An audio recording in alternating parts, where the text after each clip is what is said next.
اور جو ہمارے پاس میں آگے پیسہ تھا اور انہوں نے بڑا وہاں کروڑوں روپے خرچ کر دیے. الیکشن کمیشن کا نہ کہیں قانون نظر آیا نہ کوئی سارا قانون تھا, اور ہم 2400 ووٹوں سے ہمیں ہرا دیا گیا, اور وہ لوگ بنے جو ایم پی اے کا الیکشن ہار گئے, ایم این اے بن گئے. تو دیکھو نا, ہم تو ایک عام لوگ ہیں, ہم ایک لیبر کلاس سے ہیں, اور ہم ایک عام طبقے کے غریبوں کی ایک آواز بنے جو ہمارے بس میں تھا. تو میں نے کوشش کی, میں نے محنت کی, غریبوں کو آواز دی, مگر بدقسمتی پھر پیسہ حاوی ہو گیا اور وہ لوگ پھر عام طبقہ جو ہے نا لالچ میں چلا گیا. تو ہم تو یہی کچھ کر سکتے تھے. باقی تو آپ کو پتہ ہے پاکستان میں کبھی الیکشن جو ہے نا فیئر تو ہو نہیں سکتے, نہ ہوئے ہیں. جی تو آپ ہوتی ہے, بس کسی کو بنوانا ہوتا ہے, کسی کو ہرانا ہوتا ہے. یہ تو پاکستان کا ایک عرصے سے یہ کام چل رہا ہے. جی تو یہ الیکشن کمیشن کا قانون نہیں ہے, کچھ بھی نہیں. تو آپ سمجھتے ہیں کہ اگر آپ کے ساتھ دھاندلی ہوئی ہے تو پھر آپ لوگ اے پی سی والے لوگوں کے ساتھ کیوں نہیں ملے؟ وہ تو عام لوگ نہیں ہیں. میری بات میں آپ کو یہ کلیئر کروں, میں بے شک ان کے خلاف نظریاتی اختلافات رکھتا ہوں, مگر یہ میں آپ کو بات کلیئر کروں کہ یہ الیکشن نہیں تھا, یہ من پسند کے لوگوں کو تقسیم کی کسی سے, اور وہ پسند کے دیکھو نا ان کو آگے لایا گیا. باقی بس اللہ تعالیٰ خیر کرے, پاکستان میں الیکشن فیئر ہوتے تو کبھی یہ ملک کے حالات میں نہ ہوتا. ہمیشہ عام آدمی آتے, صحیح لوگ آتے. الیکشن میں کافی فراڈ ہوا ہے, آپ کو من پسندی ہوئی ہے, ہر طرح کا جو ہے نا اچھات کرنا انہوں نے استعمال کیا ہے, اور نہ کسی کو جان کا پتہ ہے. رات کو 11 بجے لوگ کے جیتوں کو پھر ہرا جاتا ہے, سارے لوگوں کو جو ہے نا جتایا گیا. تو یہ بات 11-12 بجے کے بعد پچھلا الیکشن بھی یہی ہوا, اور یہ بھی 11 بجے کے بعد جو ہے نا ان کا سسٹم سارا فلاپ ہو گیا, وہ نیٹ بھی فلاپ ہو گیا, اور آخر باقی دوسرے دن شام کو رزلٹ آنا شروع ہو گئے کہ یہ 200 سے آ گیا, یہ 400. ایک میرا ایم پی اے بن گیا تھا 17 ووٹوں سے,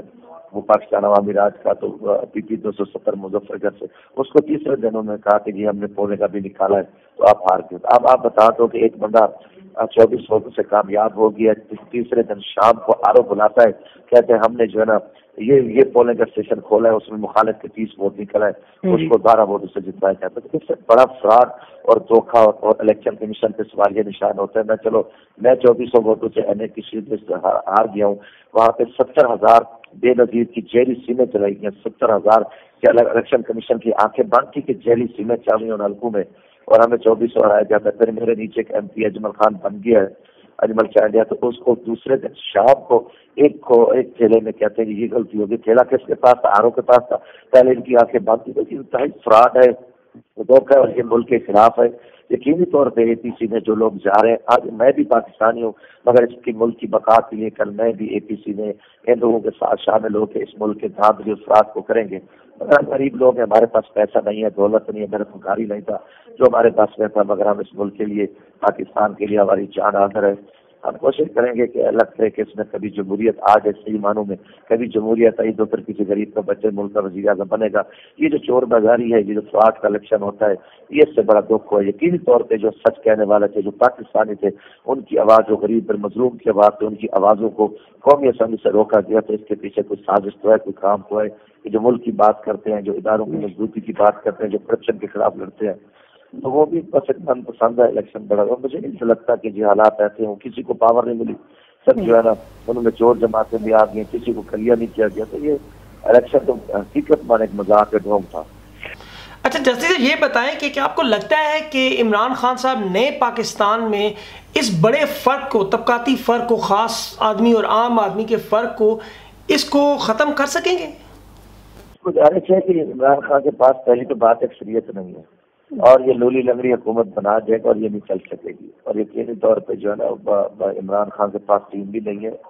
اور وہ جو چور جن لوگوں پر کرپشن کے کیسز ہیں سیریس, اور مختلف جماعتوں سے افراد یہ لوگ آئے تھے, 2 نمبری لوگ آئے تھے, وہ آیا, تو اب اس کے پاس واضح سادہ اکثریت بھی نہیں ہے. وہ ادھر ادھر کا اکٹھا کرے گا, کی طرح وہ بلیک میل ہوگا. عمران خان اگر مخلص تھا تو اس الیکشن کو مسترد کرتا, اور یہ کہتا کہ میں فیئر الیکشن کے طرح چاہتا ہوں. عمران خان صرف ایک نام لے کے آنا چاہتا ہے کہ میرا بھی ایک دفعہ وزیر اعظم میں نام آ جائے. اس نے کرکٹ سمجھی ہوئی ہے کہ جیسے میرا ورلڈ کپ میں نام آ گیا، اب ایک نام تو عمران خان کا لکھا جائے گا وزیر اعظم میں، مگر عمران خان گورنمنٹ چلا سکتا ہے اور نہ ہی اس کے پاس کچھ۔ اچھا یہ بتائیں کہ آپ خود کہہ چکے ہیں کہ مشکل حالات میں پاکستان تحریک انصاف کی اعلیٰ قیادت نے اور شیخ رشید صاحب نے آپ کی بڑی مدد کی تھی، تو کیا اس دفعہ آپ کی مدد نہیں کر سکے یا انہوں نے کرنی نہیں چاہیے؟ دیکھو جی، گزارش یہ تھی کہ میں ان کے ساتھ اپوزیشن میں کھڑا رہا اور انہی کی لڑائی میں لڑتا رہا، فرنٹ پہ آ کے عمران خان کا دفاع میں قومی اسمبلی میں کرتا رہا، اور سب سے زیادہ جو مشکل اور سخت اپوزیشن کی میری تھی، میری گلی میں خاک رو بھی بند تھا، میرے ہر دوست پہ تیار ہوئی اور میرے ساتھ جو ایک شرمناک سلوک کیا گیا تو وہ ان کی وجہ سے ان کا میں اتحادی تھا، میرے اوپر کچھ پیشنٹ مجھے ٹارگٹ کیا گیا کہ نواز شریف کو میں اسمبلی میں نہیں آنے دیتا تھا، ان کی کرپشن کے خلاف میری سب سے زیادہ قومی اسمبلی میں ایک ریکارڈ پہ آواز ہے، تو جب وہ مشکل وقت میں ان کا ساتھ دے رہا تھا، انہوں نے میرا ساتھ دیا، تو جب الیکشن ہے تو انہوں نے بہت گھٹیا کام کیا اور میرے مقابلے میں لوگ کھڑے کر کے دیکھو میرے دونوں حلقے سے ان کے امیدوار چوتھے نمبر پہ آئے ہیں۔ اب آپ دیکھو گے کہ ہم ان کے ساتھ اتحادی کھڑے ہوتے ہیں، ان کے ساتھ میری باتیں کہا کہ NA 182 میں ہم کسی کو ٹکٹ نہیں دیں گے، شیخ رشید صاحب آپ کل کا چھوڑ دیا، آن دی ریکارڈ شاہ محمود کی پریس کانفرنس تھی، خان صاحب کی آخری ٹائم ایک تہمینہ کو ٹکٹ دے دیا گیا اور وہ جو چوتھے نمبر پہ ہے یہ 33,000 ووٹ لے گئی ہے، تو یہ سارا پیپلز پارٹی والا جو زرداری ان کا دشمن ہے، مخالف ہے، جس کو کرپٹ کہتے ہیں، ان کے 3 لوگ جو ہے نا جیت گئے۔ اگر میرے ساتھ اتحادی ہوتے، مظفر نگر کی 6 سیٹیں تھی، 1 PTI کو ملی ہے، باقی جو ہے نا PTI ہار گئے، تو ہمارے اتحادی ہوتے ساری جیت کے جاتی۔ تو انہوں نے جمشید دستی جو ان کا ساتھی تھا، جو مشکل وقت میں ہم ایک دوسرے کے ساتھ کھڑے رہے، نواز شریف کی ظلم کا شکار رہے، اب اس کو جدا کر کے آپ ایک اچانک خواتین کو لیتے ہیں، وہ پھر دیکھو وہ جیت جاتی، چوتھے نمبر پہ آئی ہیں۔ تو انہوں نے میرے ساتھ تو زیادتی کیا نا، انہوں نے اس چیز کو نہیں دیکھا، بلکہ کرپٹ جو زرداری کو چور کہتے تھے میرے مقابلے میں ٹکٹ دے کے اور زرداری کی سیٹیں انہوں نے جتوا دی ہیں، تو یہ تو زیادتی کیا نا انہوں نے، اور اندر خانے میں ان کا اتحاد تھا جو تھا ہمارے ساتھ، تو انہوں نے وہ نہیں کیا۔ ہم تو ہمیشہ دھرنوں میں تھے، خرچے ہوئے ہر جگہ پہ، ہم نے ظلم کا نشانہ بنے، میری بہن کو کینسر تھا وہ فوت ہوگی، والدہ بیمار تھی وہ تھی، اسی رمضان شریف میں 27 رمضان شریف کو دنیا میں چلی گئی، تو میں بڑا ٹارچر تھا اور مشکل وقت تھا، اور اتنے حالات میں پھر میں الیکشن لڑ رہا تھا، 27 رمضان کو والدہ چلی جاتی، میری کیا کمپین تھی، پھر انہوں نے میرے ساتھ دھوکہ کیا اور زیادتی کی، اور پوری قوم اس کو کہہ رہی ہے کہ یار ایک بندہ کھڑا رہا ہے آپ کے ساتھ، اتنا وکٹمائز ہوا ہے تو کم از کم اتنا تو خیال کرتے، جو کہ انہوں نے نہیں کیا۔ کوئی بات نہیں، وقت گزر جائے گا، میں تو ایک عام آدمی، میرا باپ دادا نہیں تھا، میں تو پاکستان کے غریب ہر ایک کسان، ایک مظلوم کی آواز تھا، مگر ہم اپنی جدوجہد جاری رکھیں گے، ہمیں تو اتنا نہیں ہے کہ باقی انہوں نے یقیناً میرے بھائیوں میں دکھ ہوا ہے اور انہوں نے ہمارے ساتھ زیادتی کیا طریقے انصاف۔ اچھا دستی صاحب، لائیو وتھ سیبی کاظمی پروگرام کے توسط سے آپ عمران خان صاحب یا PTI کی کوئی لیڈرشپ کے نام کوئی پیغام دینا چاہتے ہیں؟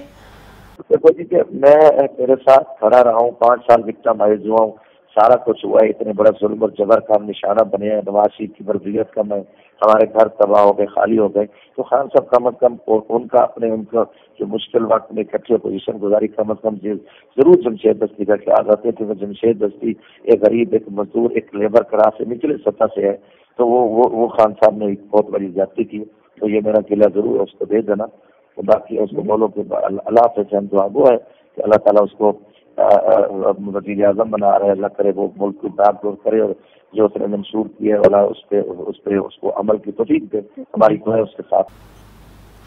دستی صاحب آپ کا گلہ بجا ہے، لیکن کیا آپ عمران خان صاحب کے لیے آپ کی اس وقت خواہشات کیا ہے، آپ کیا چاہتے ہیں ان کے لیے؟ خواہشات میں نے کہا کہ میں دعا دوں کہ اللہ تعالیٰ اسے زندگی دے، اللہ تعالیٰ جو اس کو جو منصب دے رہا ہے اللہ تعالیٰ اس کو کامیابی دے، سکھا دے، اللہ تعالیٰ اس کو شر شیطان سے محفوظ رکھے، جو اس نے منشور دیا قوم کو، نے جو وعدے کیا اللہ تعالیٰ اس کو توفیق دے، اس کو عمل کرے، اور کرپٹ مافیا کے خلاف اس کی جو جدوجہد جاری ہے، ہماری دعائیں اس کے ساتھ ہے،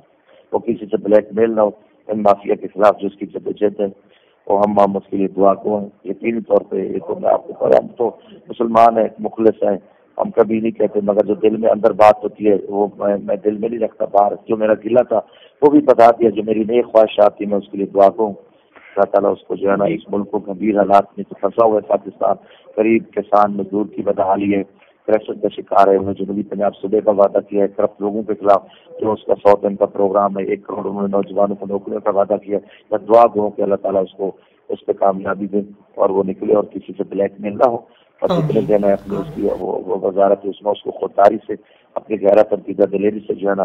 وہ اس کو چلائے، اور اچھی بات ہے اگر وہ کسی کے ہاتھوں ٹریپ ہو گیا تو وہ پھر نہیں چل سکے گا۔ جی دستی صاحب، آپ کا گلہ شکوہ اور آپ کے یہ پیغامات ہم کوشش کریں گے کہ انشاءاللہ پاکستان تحریک انصاف کی لیڈرشپ اور عمران خان صاحب تک پہنچائیں۔ آپ کا ہمارے پروگرام میں بات کرنے کا بہت شکریہ۔